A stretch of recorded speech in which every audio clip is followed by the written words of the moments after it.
Hey, welcome to part 15 of Intro to Programming. In this video, we're going to cover lists. So lists are a lot like arrays.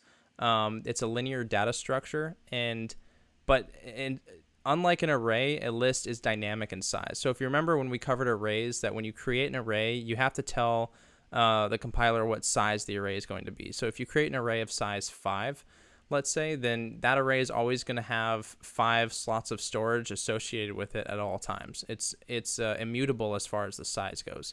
Well, lists are dynamic in that way. So you can add and remove, or the list itself will shrink and grow as you add and remove elements. So let's go ahead and see how we can actually use these lists and play with them. So we're going to say list, and then we're going to put these angled brackets, and inside of these we're going to put the data type of the elements that are contained within the list. So we could put int or string or whatever we want, but let's just stick with int. And then I'm going to call it my list is equal to new list int parentheses. So we're basically just copying the same thing on this side other than the new and then the parentheses. But you see we're going to get these red squigglies, and if we hover over that, you can see that it says the type or namespace list could not be found. Are you missing a using directive or an assembly reference? So in fact, we are. So let's go ahead and go over to hover over show potential fixes or hit control period for the shortcut.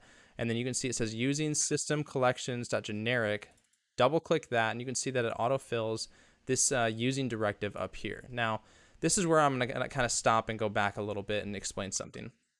So these using statements up here, these using directives, are basically references to other code that'll allow you to bring in a specific like a different library of code so you can use it in your program. So here we're referencing the that list library, which is in the generic collections namespace, and we're bringing that in so we can use everything that a list has. And there's actually a lot more we can use in this generic namespace as well. A list is just one of them. If you actually click on list and you hit F12, it'll bring you straight to where that code lives. And don't worry about what all this means, but just know that this is all the code that we have available to us with the list data structure. So this is everything we have access to now that we've referenced that namespace, and a lot more than just this, but that's for the list itself. So let's go back to program, and we've actually been using this all along. You see we have using system up here, so when we actually do a console.write line, we're using the system namespace. So you can see if I comment this out, this using system is grayed out, meaning that nothing's referencing it or nothing is being used by system.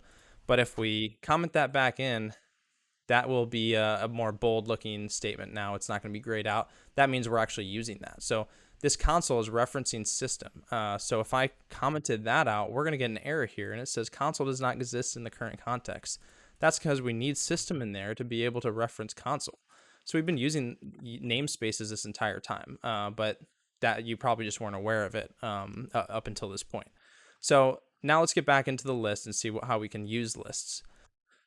Let's go ahead and add things to our list by just saying mylist.add 5.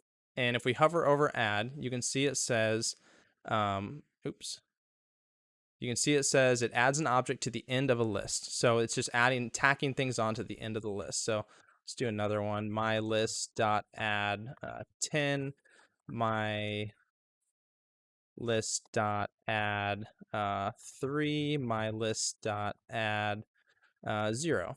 So now the list contains 4 elements, and that's how big the list is now. It's 4, and it's shrinking and growing as we're adding things to this list. And let's actually print all these out to the console. We can do this in the same exact way as we did with an array. So that means with a for loop. So mylist.count. So it's .count instead of .length. If you're using an array, you would say .length.